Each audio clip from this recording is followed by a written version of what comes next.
가르쳐 주신 주기도문에서 세 번째 강구를 은혜를 나눕니다. 뜻이 하늘에서 이루어진 것 같이 이 땅에서도 이루어지리이다. 이것이 세 번째 강구입니다. 그런데 성도 여러분, 성경 원문을 보면 맨 앞에 수식어가 하나 더 있어요. 우리 개역성경에는 이 수식어가 생략이 됐는데 이것을 보면 당신의라는 뜻입니다. 그러니까 당신의 뜻이 하늘에서 이루어진 것 같이 이 땅에서도 이루어지기를 주님께서 저와 여러분에게 기도할 것을 직접 가르쳐 주셨다는 것입니다. 예수 그리스도가 하늘의 뜻이 이 땅에서 이루어지기를 간절히 바라신 데에는 분명한 목적을 가지고 있습니다. 성도 여러분, 이 마태복음에서 주기도문은 상산수훈 가운데 있습니다. 5절부터 7장을 마태복음에서 산상수훈, 산상보훈이라고 하죠. 산에서 가르쳐 주신 가장 뛰어난 보배로운 빼어날 숫자예요. 가장 빼어난 말씀, 보화 같은 말씀이라서 산상수훈, 산상보훈이라고 합니다. 하나님의 자녀들이 이 땅에서 어떻게 살아야 할지를 가르치시며 이렇게 결론을 내리셨어요. 이 산상수훈 가운데 주기도문이 가운데 들어가 있는 거예요. 그리고는 주님께서 상산수훈에 대하여 결론, 그러니까 주기도문의 결론이기도 합니다. 주기도문의 결론, 마태복음 7장 21절입니다.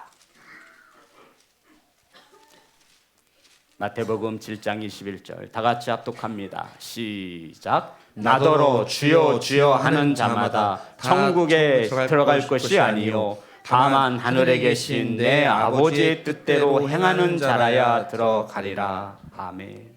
이게 결론이에요. 천국에 들어갈 수 있는 사람은 주여 주여 주님을 찾고 주님의 이름을 부르는 자가 아니라 아버지의 뜻대로 행하는 자가 천국에 들어갈 수 있다라고 주님이 결론적으로 말씀하신 것입니다. 성도 여러분, 다시 말씀드려서 천국에 들어가는 사람은 아버지의 뜻대로 행하는 자입니다. 두 번째로 예수님께서 무리들에게 말씀을 가르치실 때 예수님의 어머니와 예수님의 형제들이 주님을 찾아왔습니다. 그리고는 한 사람이 주님께 찾아와서 주님, 당신의 어머니와 당신의 형제들이 당신을 찾나이다라고 말합니다. 이때 예수님께서 다시 한번 혈육의 관계를 분명히 말씀하여 주셨습니다. 마태복음 12장 48절에서 50절입니다. 마태복음 12장 48절에서 50절 다 같이 합독합니다. 시작. 말하던 사람에게 대답하여 이르시되 누가 내 어머니이며 내 동생들이냐 하시고 손을 내밀어 제자들을 가리켜 이르시되 나의 어머니와 나의 동생들을 보라. 누구든지 하늘에 계신 내 아버지의 뜻대로 하는 자가 내 형제요 자매요 어머니이라 하시더라. 성도 여러분, 예수님께서 혈연의 관계로 맺어진 자가 내 형제요 내 자매가 아니라 누구의 뜻대로? 아버지, 하늘에 계신 아버지의 뜻대로 행하는 자가 내 형제요 자매요 내 어머니라 가르쳐 주신 것입니다. 또 하나는 예수님께서 성전에서 가르치실 때 대제사장들과 백성의 장로들이 나와서 무슨 권한으로 이 성전에서 하나님의 말씀을 가르치느냐고 예수님께 시비를 걸었습니다. 도대체 네가 뭐길래 이 성전에서 하나님의 말씀을 가르치냐고 따져 물은 것입니다. 이때 예수님께서 한 비유를 통해 가르치십니다. 어떤 사람이 맏아들에게 포도원에 가서 일을 하라고 명령하였습니다. 그랬더니 그 큰아들이 예, 아버지 알겠습니다. 대답은 잘 해놓고 가지 않았습니다. 둘째에게 똑같이 명령했습니다. 아들아, 포도원에 가서 일을 해라 명령을 했더니 둘째 아들은 싫습니다 하고는 뉘우치고 아버지의 말씀에 순종해 포도원으로 가서 일을 하였습니다. 이 비유를 말씀하시며 이 대제사장과 장로들에게 묻는 거예요. 이 두 아들 중에 누가 아버지의 뜻대로 행한 자이냐 물었습니다. 성도 여러분, 첫째예요, 둘째예요? 둘째요. 둘째 아들이 아버지의 뜻대로 순종했기 때문에 주님께서 이렇게 물으신 것입니다. 이 세 가지의 말씀에 공통점이 있어요, 성도 여러분. 공통점이 뭘까요? 누가 하나님 나라에 들어가느냐? 누가 하나님 나라에 들어가느냐라고 하는 질문을 우리에게 던져주고 있는 거예요. 성도 여러분, 누가 하나님 나라에 들어가는 자입니까? 목사라 들어가는 게 절대 아니에요. 장로라에서 들어가는 것이 절대 아니에요. 권사라에서 갈 수 있는 것이 아니에요. 하나님의 나라에 갈 수 있는 자가 누구냐라고 말할 때 오직 하늘에 계신 아버지의 뜻대로 행하는 자가 어디에 갈 수 있다고요? 천국에 들어갈 수 있음을 분명히 가르쳐주고 있습니다. 중요한 것은 하늘에 계신 아버지의 뜻대로 하는 자입니다. 성도 여러분, 우리가 하나님 아버지를 섬긴다고 할 때 내 뜻을 주장하며 펼칠 때가 너무나 많이 있습니다. 저와 여러분이 하나님을 예배하고 예수 그리스도를 나의 주인으로 섬기며 살아가지만 우리가 이러한 가운데 하나님 뜻보다 내 뜻을 더 우선시할 때가 너무나 많다라는 것입니다. 아버지의 뜻대로 살아가는 자들을 그리스도인이라고 말하고요. 우리 시온성 교회에선 저는 나름대로 예배자라고 말합니다. 따라하겠습니다. 예배자. 죄인은 절대로 하나님 나라에 갈 수 없어요. 하나님의 뜻대로 행하는 예배자가 하나님의 나라에 갈 수 있음을 믿으시기를 주의 이름으로 축복합니다. 성도 여러분, 아무리 주여 주여 주님을 수십 번 외친들, 아무리 성경 통독을 1년에 몇십 번을 한들, 아무리 40일 금식을 한들 다 부질없는 것입니다. 주님께서는 마태복음에서 천국에 누가 들어가는 자이냐? 아버지의 뜻대로 행하는 자가 하나님 나라에 들어갈 수 있음을 명확히 가르쳐주고 계시는 것입니다. 성도 여러분, 귀신을 내어 쫓으면 무엇합니까? 큰 권능을 행하면 무엇합니까? 예수님께서는 이러한 모든 자를 뭐라고 말씀하시냐면 불법을 행하는 자들이라고 가르치셨어요. 속지 마시기 바랍니다. 귀신을 내어 쫓고 권능을 행하면 무엇하냐 이거예요. 주님은 이러한 자들을, 아버지의 뜻에 따라 살지 못하는 이러한 자들을 불법이 뭔지 아시죠? 법을 지키지 않는 자들을 불법이라 말하는 거예요. 불법을 행하는 자들, 저와 여러분에게는 하나님 말씀 66권이 법인 것을 믿으시기를 주의 이름으로 축복합니다. 우리 그리스도인들은 이 하나님의 법에 따라 이 땅에서 살아가야 하는 하나님의 자녀라는 거예요. 마태복음 7장 23절의 말씀입니다.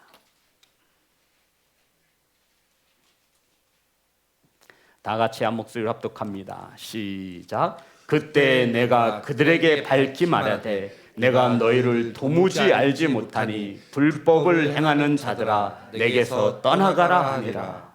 막 주의 이름으로 귀신을 내어 쫓는 겁니다. 죽은 자를 일으키는 거예요. 안진뱅이를 일으키는 거예요. 그런데 주님은 말씀하시죠. 너희들은 불법을 행하는 자들, 나는 너를 도무지 알지 못한다라는 거예요. 성도 여러분, 목사가 되어지면 이 가운을 입습니다. 기름 부음 받을 때 이 목사의 가운을 입고 기름 부음을 받아요. 처음 시작은 이 가운을 입은 목사로 시작을 하지요. 성도 여러분, 그럼 목사는 죽을 때 어떤 옷을 입는지 아십니까?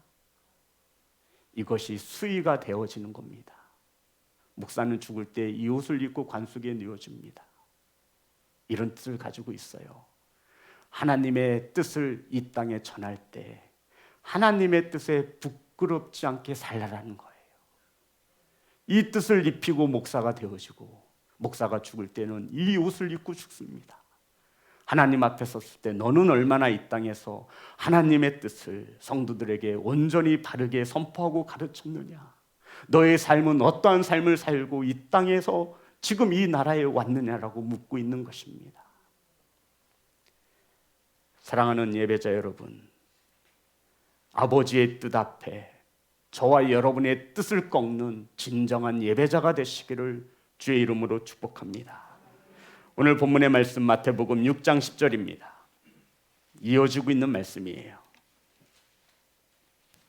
다 같이 합독합니다. 시작. 나라가 임하시오며 뜻이 하늘에서 이루어진 것 같이 땅에서도 이루어지이다.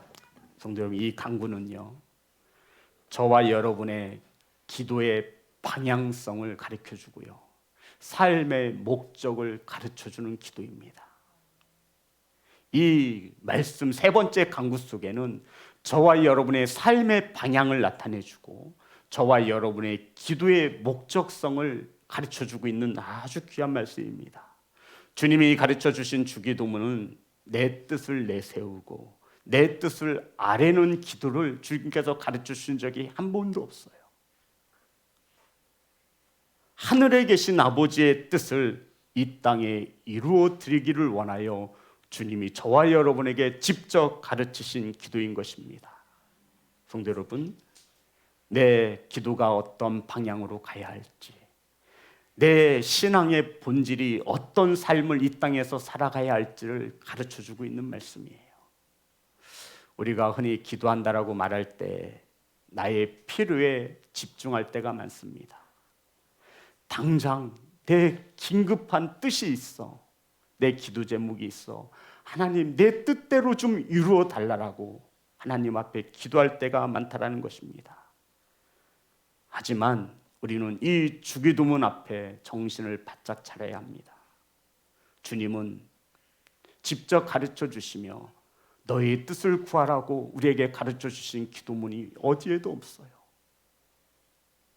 먼저가 하나님의 뜻임을 기억하는 성도가 되시기를 주의 이름으로 축복합니다. 사랑하는 성도 여러분, 우리가 간구하고 우리가 받들어야 할 것들은 하나님의 뜻인 것을 깨닫기를 간절히 소망합니다.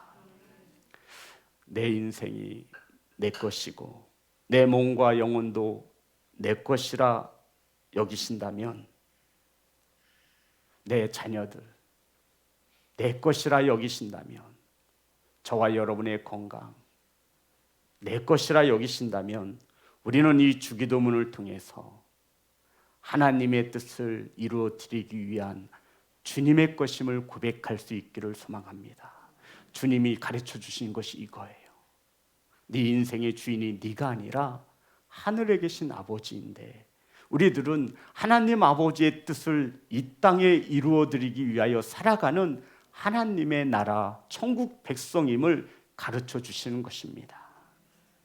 성도 여러분, 오늘은 부활하심을 기념하여, 주님의 부활하심을 기념하여 부활절 감사 예배로 예배하고 있습니다. 그렇다면 우리는 한 가지 질문을 할 수 있어야 돼요. 아버지의 뜻을 이루어드리는 것이 무엇일까? 성도 여러분, 우리가 하늘에 계신 아버지의 뜻을 이 땅에 이루어드리는 것인데, 과연 어떻게 하는 것이 하늘에 계신 아버지의 뜻을 이 땅에 이루어드리는 것입니까? 우리가 이것을 헷갈려하고 모를까 봐 예수 그리스도가 겟세마네 동산에서 우리에게 분명히 가르쳐 주셨어요. 마태복음 26장 42절입니다. 하나님의 뜻을 이루어 드리는 것은 이렇게 하는 것입니다. 주님이 우리에게 직접 보여주셨어요. 마태복음 26장 42절 다시 합독합니다. 다 같이 합독합니다. 시작. 다시 두 번째 나아가 기도하여 이르시되 내 아버지여, 만일 내가 마시지 않고는 이 잔이 내게서 지나갈 수 없거든 아버지의 원대로 되기를 원하나이다 하시고, 성경은 예수님이 이와 같은 방법으로 3번 똑같이 기도하였다라고 기록하고 있습니다. 예수님이 이 기도를 마치셨을 때 예수님은 무리들에게 붙잡혀 들어갑니다. 이 기도가 예수님께서 겟세마나에서 한 마지막 기도예요. 나의 원대로 마옵시고 나의 뜻대로 하지 마옵시고 아버지의 원대로 되기를 원하나이다. 성도 여러분, 우리는 예수님의 심정이 어떠했을지 우리는 차마 알 수가 없습니다. 하지만 성경에 보니 예수님이 마음이 고민하여 어떨 정도였어요? 죽게 될 정도였다라고 말합니다. 성도 여러분, 인생을 살면서 언제가 가장 마음이 괴로웠습니까? 언제 죽을 정도로 힘듦을 겪어보셨습니까? 아마 자녀를 둔 부모님들은 자녀들이 아플 때, 다쳤을 때, 큰 사고를 당하였을 때 주님도 인간의 몸을 입고 이 땅에 오셨기에 십자가의 고난, 십자가에서 죽으셔야 함을 알고 계셨습니다. 이 육체적인 고통 때문에 지금 주님이 마음이 고통스러워하는 것이 아니에요, 성도 여러분. 그럼 주님이 왜 이렇게 마음이 고통스럽고 죽을 정도로 힘드냐면요, 주님은 죄 없으신 분이에요. 아니, 죄 있는 자가 어떻게 죄인을 구원해요? 죄 없으신 하나님의 아들이신 예수 그리스도가 마음이 이토록 죽을 정도로 괴롭고 힘든 것은 저와 여러분의 모든 추악한 죄, 더러운 죄, 이루 입에 담을 수 없는 그 수천만 수억 가지의 죄를 자신의 몸으로 받아내셔야 했기 때문입니다. 성도 여러분, 혹시 결벽증 가지고 계신 분 있으세요? 집안에 먼지 하나 있으면 잠을 못 자요. 그렇게 깨끗한 상태가 유지돼야 하는 거예요. 예수 그리스도가 죄가 없으신 분인데 그 예수 그리스도에게 우리 인류의 모든 죄를 감당케 하신 거예요. 나는 죄하고는 정말 거리가 먼데 저 더러운 죄, 저 추악한 죄를 주님이 다 십자가에서 짊어지셔야 했던 거예요. 주님은 그것이 너무나 고통스럽습니다. 그리고 십자가에서 받는 그 고난, 가시면류관을 쓰시고 채찍에 맞으시고 침뱉음을 당하며 조롱과 멸시를 당해야 했습니다. 33세 성인의 나이에 말입니다. 수많은 사람들 앞에 발가벗겨져야 했습니다. 죽기보다 싫었을 거예요. 그리고는 붙잡히시기 전 겟세마네 동산에서 기도합니다. 그리고는 아버지의 뜻대로 하옵소서. 사랑하는 성도 여러분, 아버지의 뜻이 어떤 뜻이었습니까? 주님이 십자가에 못 박혀 죽으셔야 하는 것이 아버지의 뜻이었습니다. 그래야 저와 여러분을 구원할 수 있었기 때문입니다. 부활절이 뭐냐고요? 예수 그리스도가 아버지의 뜻을 온전히 이루신 날을 부활절이라고 말하는 겁니다.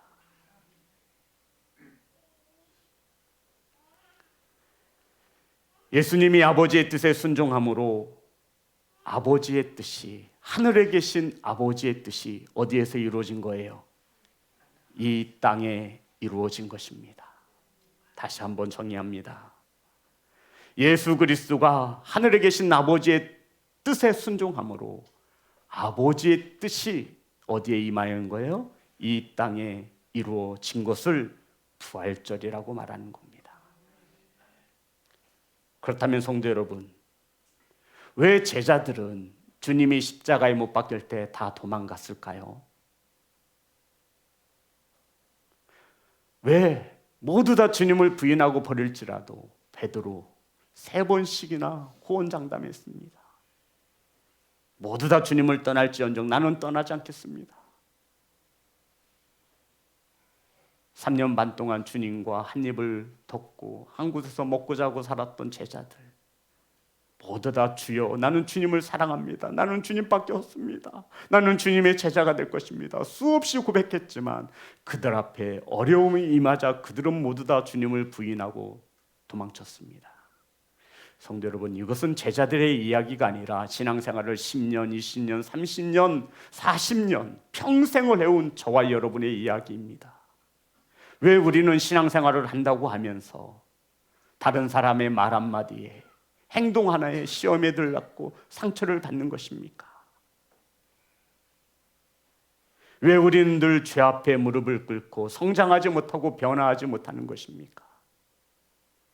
왜 우리 아직도 여전히 죄 가운데 살아가고 있고 수없이 하나님의 말씀을 받고 들었음에도 여전히 내 뜻보다, 하나님의 뜻보다 내 뜻을 더 중요시하는 것입니까?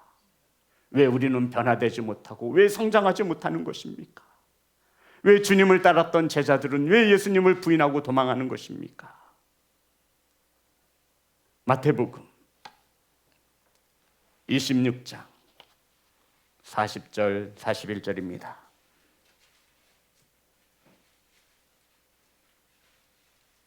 마태복음 26장 40절 41절 다 같이 합독합니다. 시작. 제자들에게 오사 그 자는 것을 보시고 베드로에게 말씀하시되 너희가 나와 함께 한 시간도 이렇게 깨어일 수 없더냐.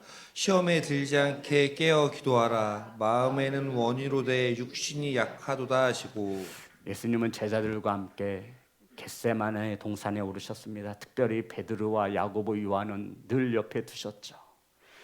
그리고는 제자들에게 말합니다. 너희들은 여기 머물러 뭐하고 있으라? 깨어 있으라. 그리고 예수님은 기도의 자리에 나아가서 기도하셨습니다. 그리고 잠시 후에 돌아와 보니 제자들이 뭐하고 있었죠? 자고 있었어요. 주님께서 말씀하시는 거예요. 41절에 시험에 들지 않게 깨어 기도하라. 마음에는 원이로되 육신이 약하도다 하시고, 이후에 다시 예수님이 다시 기도하러 가셨다가 다시 돌아오셨습니다. 그때 제자들이 어떻게 하고 있었죠? 26장 43절입니다. 다 같이 합독합니다. 시작. 다시 오사 보신즉 그들이 자니 이는 그들의 눈이 피곤함이로라. 아멘. 성도 여러분, 들어보시기 바랍니다. 예수님은 지금 하나님의 뜻을 이루어 드리기 위해서 겟세마네 동산에서 땀방울이 빗방울이 되기까지 기도하는 거예요. 몸부림치는 거예요.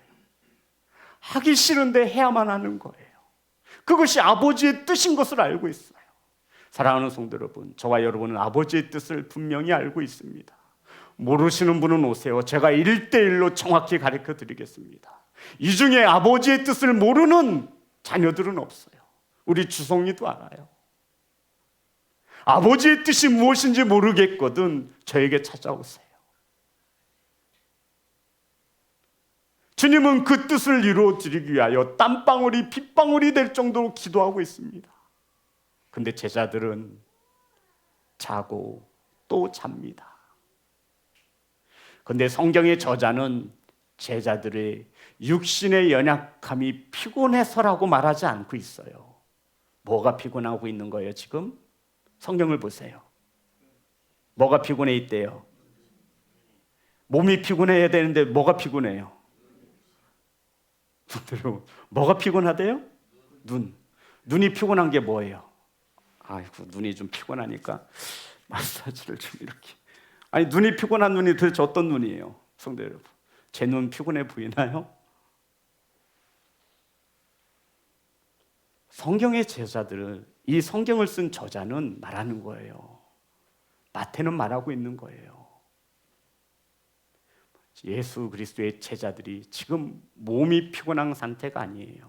몸 피곤하겠죠. 육신의 상태를 보면 피곤할 수 있어요. 우리 성도님들 어제 밤새고 오신 분도 있어요. 청주에서 5시에 일어나서 차 타고 오시는 성도도 있어요. 피곤하겠죠.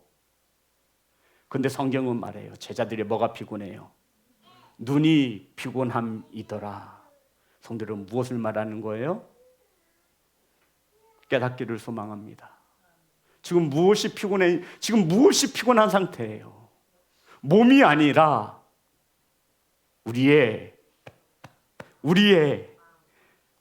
마음, 영적으로 이렇게 타락해 있는 거예요. 영적인 나락함에 빠져 있음을 말하고 있는 거예요.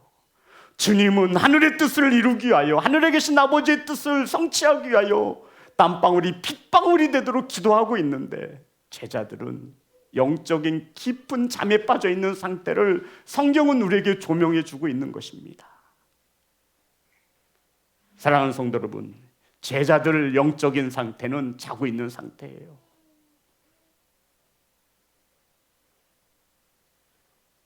사랑하는 성도 여러분, 제자들이 왜 다 뿔뿔이 흩어졌냐고요? 깨어있지 못하고 기도 생활하지 못했기 때문이라 성경은 가르쳐 주는 거예요. 저와 여러분이 왜 신앙생활하는 가운데 주저앉고 낙심하며 시험에 듭니까? 기도 생활을 제대로 하지 못하여 깨어있지 못하기 때문이라 말씀하고 있는 거예요. 아버지의 뜻이 무엇인지 몰라요. 내 뜻이 먼저예요. 주님은 이러한 우리에게 하늘 아버지의 뜻을 이 땅에 이루어 드리기 위하여 기도하라고 가르쳐 주고 있는 것입니다. 이것이 저와 여러분이 사는 길임을 믿으시기를 주의 이름으로 축복합니다. 그런데 우리는 이것을 영적으로 깨닫지 못하는 거예요. 아버지의 뜻이 도대체 나와 무슨 상관이 있는지, 주일날 이른 아침부터 왜 예배당에 나와 예배해야 하는지 우리 자녀들은 모르는 거예요. 부모님의 극성에 부모님의 잔소리가 싫어서 이 예배당에 앉아 있을지언정 우리 자녀들은 그 아버지의 뜻을 깊이 깨닫지 못해요.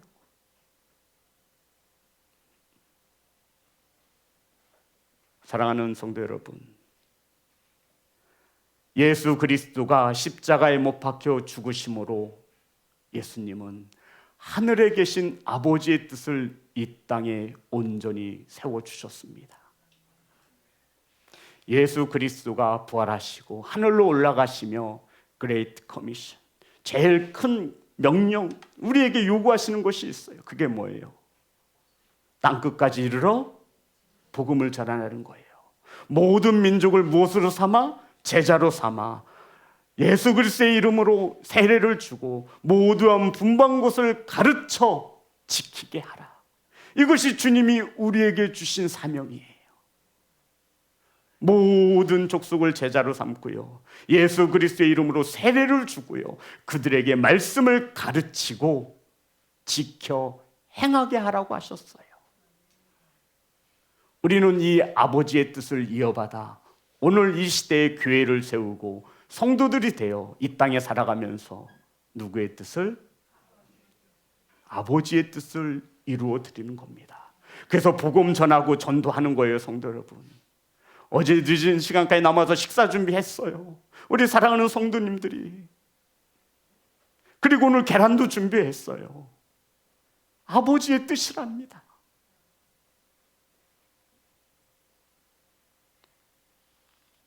사랑하는 예배자 여러분,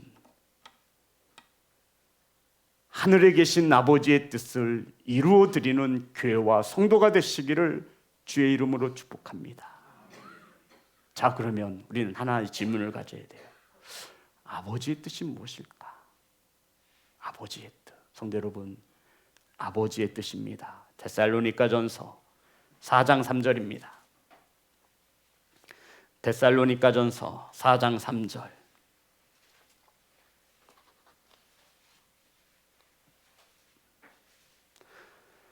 다 같이 합독합니다. 시작. 하나님의 뜻은 이것이니 너희의 거룩함이라 곧 음란을 버리고 각각 거룩함과 존귀함으로 자기의 아내 대할 줄을 알고. 중요한 것은 하나님의 뜻은 거룩함에 있다라는 거예요. 따라합니다. 거룩함. 하나님의 뜻이 뭐냐고요? 저와 여러분이 뭐 하는 거예요? 거룩하게 사는 거예요. 어떻게 거룩해질 수 있어요? 말씀과 기도로 거룩하여질 수 있습니다. 제자들이 왜 도망쳤냐고요? 기도 생활하지 않은 거예요. 자고 있는 거예요. 성도 여러분, 저와 여러분이 왜 낙심하고 있는 거예요? 기도 생활 안 하는 거예요. 말씀을 보지 않는 거예요. 하나님의 뜻은 저와 여러분의 거룩함에 있습니다. 따라합니다. 거룩함. 어렵게 생각하지 말아요. 거룩함은 다르게 살아가는 거예요. 누구와 다르게 살아야 돼요? 세상의 사람들과 다르게 사는 거예요. 세상 사람들이 술잔을 들 때 우리는 음료수 잔을 들면 그게 거룩하게 살아가는 거예요. 세상의 사람들이 먹지 말아야 할 것을 우리가 먹지 않는 거예요. 세상 사람들이 먹는 것을 우리가 먹지 않는 거예요. 세상 사람들이 보고 좋다라고 하는 것을 우리는 보지 않는 거예요. 이게 거룩함이에요. 어렵지 않아요. 아내가 남편한테 막말할 때 하지 않는 거예요. 아내도 남편을 존중해 주는 거예요. 우리 자녀들, 학교에서 자녀들, 친구들 왕따시키지 않는 거예요. 이게 거룩함이에요. 다르게 살아가는 거예요. 다른 언어를 사용하고 다른 가치를 두고 하나님을 섬기는 예배자에 합당한 하나님의 뜻을 이루어드리는 교회와 성도가 되시기를 주의 이름으로 축복합니다. 예수님이 부활하신 후 하늘로 올라가시며 이 귀한 사역을 저와 여러분에게 나누어 주신 거예요. 땅끝까지 이르러 복음을 전하는 거예요. 모든 족속을 제자로 삼으라는 거예요. 그리고 말씀을 가르치고 지켜 행하게끔 하라는 거예요. 하나님 아버지의 뜻은 저와 여러분이 거룩함에 있습니다. 그러니 어그러진 말 하지 마시고 남에게 상처 주는 말씀 하지 마세요. 가정에서부터 시작하세요. 당신이 고치면 내가 고칠게가 아니에요. 모든 문제는 누구에게서 찾는 거예요? 나에게 있는 겁니다.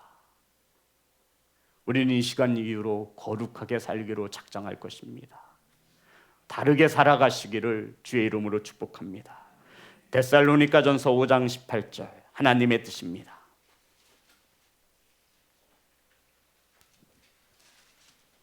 다 같이 합독합니다. 시작. 범사에 감사하라. 이것이 그리스도 예수 안에서 너희를 향하신 하나님의 뜻이니라. 아멘. 하나님의 뜻 쉽잖아요.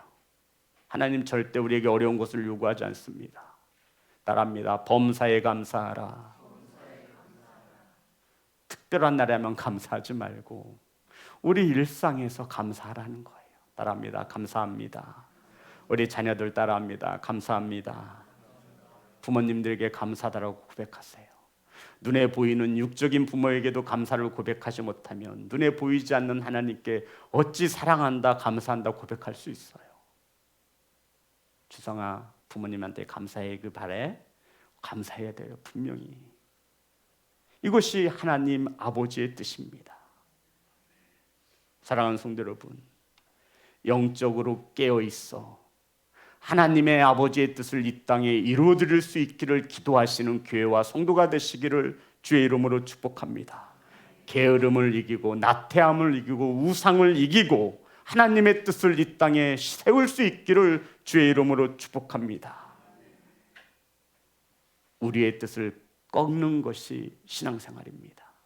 어렵지 않아요. 간단한 신앙생활이 무엇이냐면요, 하나님의 말씀 앞에, 하나님의 뜻 앞에 우리의 뜻을 꺾는 것이 신앙생활이에요. 성도 여러분, 신앙생활 바르게 하고 계시죠? 하나님의 뜻 앞에 우리의 뜻을 꺾는 것이 신앙생활입니다. 천국은 아버지의 뜻대로 행하는 자라야 갈 수 있습니다. 아멘 합시다. 하나님 나라는 아버지의 말씀에 순종하는 자가 갈 수 있는 나라입니다.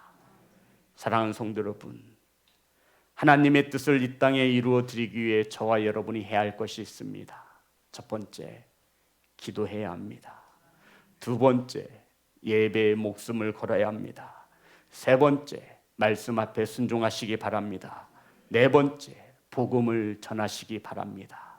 그리고 마지막 다섯 번째, 형제 자매를 내 자신을 사랑하는 것 같이 사랑하시기 바랍니다. 이 다섯 가지면 우리는 하나님의 뜻을 이루어 드린다라고 저는 말씀을 묵상하며 이 다섯 가지를 받았습니다. 첫 번째가 뭐라고요? 깨어서 기도하시기 바랍니다. 두 번째, 예배에 열심을 내시기 바랍니다. 세 번째, 하나님 말씀 앞에 순종하시기 바랍니다. 네 번째, 복음을 전하시기 바랍니다. 다섯 번째, 그리고 주님이 저와 여러분을 사랑하신 것 같이 형제 자매를 사랑하는 것입니다. 사랑하는 성도 여러분, 우린 내년에도 부활절 감사 예배를 드릴 것입니다. 매년마다 일례 치러지는 절기의 예배가 아니라 하나님의 뜻을 구분하고 하나님의 뜻을 온전히 세워드리는 예배가 되어지기를 소망합니다. 사랑하는 성도 여러분, 다 잊으셔도 이것 하나는 기억하셨으면 좋겠습니다. 우리는 이 땅에서 내 뜻을 이루어드리기 위해 살아가는 사람들이 아닙니다. 그래서 주님이 말씀에서 가르쳐 주신 거예요. 하늘에 계신 아버지의 뜻을 이 땅에 이루어 드리기 위해 살아가는 제자들이 되라 하시며 주님이 친히 기도를 가르치신 것입니다. 내 뜻보다 하나님의 뜻이 먼저입니다. 이것이 하나님의 뜻을 이루어 드리는 것입니다. 사랑하는 성도 여러분, 피곤하시겠지만 하루에 한 번은 꼭 기도의 자리에 앉으시기 바랍니다. 공적인 예배에는 빠지지 않습니다. 예배에 열심을 내시기 바랍니다. 하나님의 말씀이 내 안에 은혜로 들려주시거든 말씀 앞에 순복하시기를 주의 이름으로 축복합니다. 그리고는 그 말씀 복음을 다른 형제 자매에게 이웃에게 전하는 것입니다. 그리고는 판단하고 정죄하는 것이 아니라 형제 자매를 주가 나를 사랑하신 것 같이 내가 내 자신을 사랑하는 것 같이. 성도 여러분, 어떤 성도님이 그래요. 목사님, 저는 제 자신을 별로 사랑하지 않아서요, 이웃을 어떻게 사랑해야 하는지 모르겠어요. 성도 여러분, 자신을 사랑하지 않으시나요? 운동하고 몸에 좋은 거 먹고 헬스해서 이게 사랑이 아니에요. 성도 여러분, 제가 말하는 내 자신을 사랑하는 것 같이 이웃을 사랑하라는 것은, 성도 여러분, 저를 한번 봐주세요. 저 죄 져요. 목사님, 저 죄 진다고요. 근데 죄를 지면 이렇게 해요. 회개했으니까 괜찮아, 시영아, 괜찮아. 똑같은 죄를 또 져요. 죄를 또 져요. 그래도 나는 내 자신을 사랑해요. 회개하고 또 용서해 주신다고 했으니까. 나한테는 한없이 너그럽잖아요. 성도 여러분, 나한테는 한없이 너그러워요. 내 자신을 이렇게 사랑하는 거예요. 혹시 하나님 말씀 어겼다고 머리 받고 벌 쓰는 사람이 있나요? 혹시 하나님의 말씀을 어겼다고 내 몸에 회초리를 대는 사람이 있을까요? 혹시 하나님의 말씀을 어겼다고 금식하는 사람이 있을까요? 우린 이렇듯 내 자신을 사랑한다고요. 형제 자매를 내 자신을 사랑하는 것 같이 사랑하라 말씀하신 것은 무한적으로, 무한으로 조건 달지 말고 형제 자매를 사랑하라 하신 거예요. 누가 저와 여러분의 형제 자매입니까? 하나님의 뜻대로 행하는 자가 형제 자매입니다. 그러면 그 안에서 시험 들 일이 있어요, 없어요? 없어요. 세상에서 들 거면 모르겠지만 성전 안에서는, 신앙 공동체 안에서는 상처받을 일이 없는 거예요. 내 자신과 같이 형제자매를 사랑할 수 있기를 주의 이름으로 축복합니다. 사랑하는 성도 여러분, 부활하신 주께서 우리에게 가장 요구하시는 것은 무엇입니까? 서로 사랑하는 것입니다. 서로 사랑하는 것입니다. 사랑만 받으려 하지 마시고 서로 사랑하시기를 주의 이름으로 축복합니다.